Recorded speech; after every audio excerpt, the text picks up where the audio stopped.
ne-au dus acolo, când am ajuns, a fost parcela împărțit, deci parcelată, bătuți săruși, cu numere de loc, de casă, ca să-i spun așa, pentru că ăsta a fost ulterior. Noi am avut numărul 24, parcă 24. Adică v-au lăsat în câmp. În câmp, direct în câmp. Nu tu nimic, absolut nimic, nici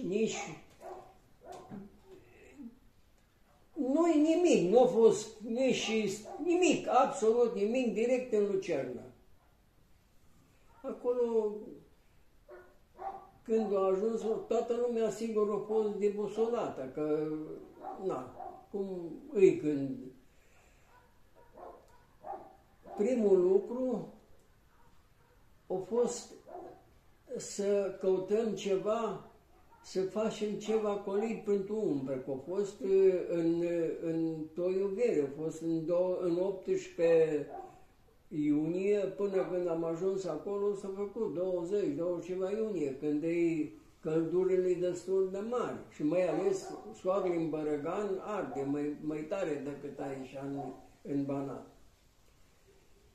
Și n-am găsit, că n-ai găsit un pom, n-ai avut, mai au fost armani, au zis ei, deci foste moșii, foste clădiri la moșii băierești, unde au avut ei așa le-au zis localii ceea de acolo, arman, la o pustă, la noi în Banat îi zicea pusta lui Ezenski, pusta lui, deci la noi îi zicea pustă, la un